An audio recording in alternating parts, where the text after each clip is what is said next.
Coach? It was a great game for us. I really liked the way our guys set the tone tonight. I thought our guys came out, got to a good start.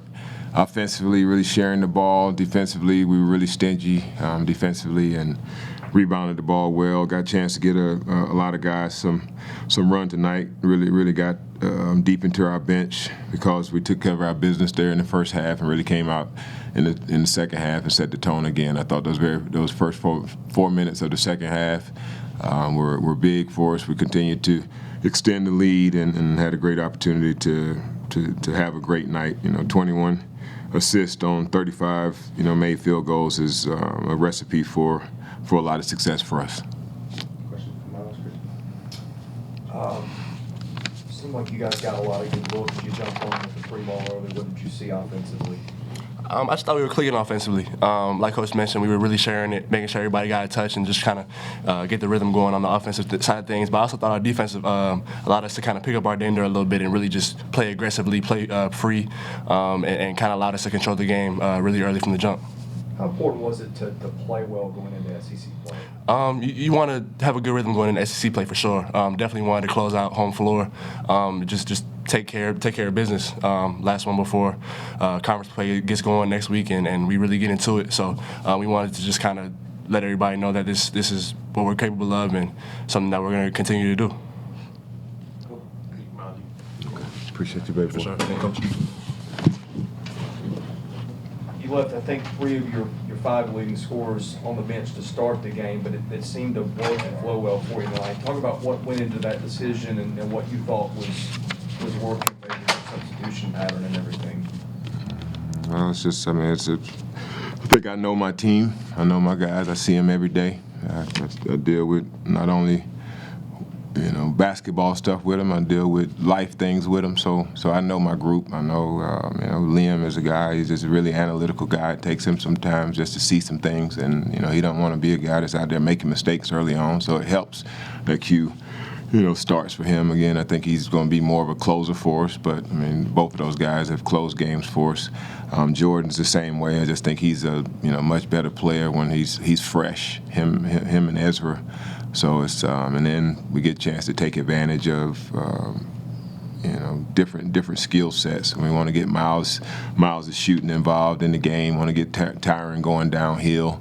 So I think we're able to feature those guys a little bit early on, and then as the game goes on and guys get a little bit fatigued. Now we got starter quality guys coming in against fatigued guys that could possibly go the rest of the way. If guys in that first group isn't going well, then we could we could ride those guys through timeouts. We could ride them the rest of the half. So it's just kind of what I see. We got a lot of parity, and it's the way that we kind of hold our guys accountable a little bit to making sure that they're doing what they're supposed to do. But I think Jordan is like a Swiss Army knife for us. He gets over there to sit over there for a couple minutes. Could be 1 minute, it could be 4 minutes, depending on how the rhythm going, and then he can just come in and figure out how he can impact the game. So, but that's right now all that could change tomorrow, depending on how I wake up and feel. When Jordan hit the floor on that alley-oop, did you lose your breath there for a minute? No, yeah, it was, he's a big part of what we do. But he's tough as nails, just one of those plays. I just saw how he bounced up. I think he probably was more embarrassed that he didn't make the dunk more so than he was hurt. So, like I said, that guy is as tough as it gets, so I don't worry about him hitting the floor or dealing with physicality. When he blocked the shot 2 or 3 minutes later, was that a good sign that his health is maybe getting back to 100%, if not there? Yeah, I think he's, Brandon says everybody's 100% in full go. So, I think at this point of the season, everybody's going to have some nags, and, hopefully they heal up, and they're going to have some more nags as the season goes along. But, again, like I said, with him, he's our, no question about it, he's our toughest player. So, just I know that we can put him on guys on the other team's best player late in games. I don't like to have him on there doing, the core of the game. But when we need to get stops and really need to harass a guy that's going late, he's the guy that we call on, and he has the ability to do that and lock in and focus. And I think he's better at that when he's fresh. I think when you see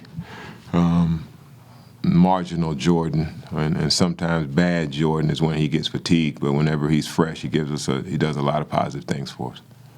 What was the situation with Tyron? I don't think he played in the second half, and he was in street clothes.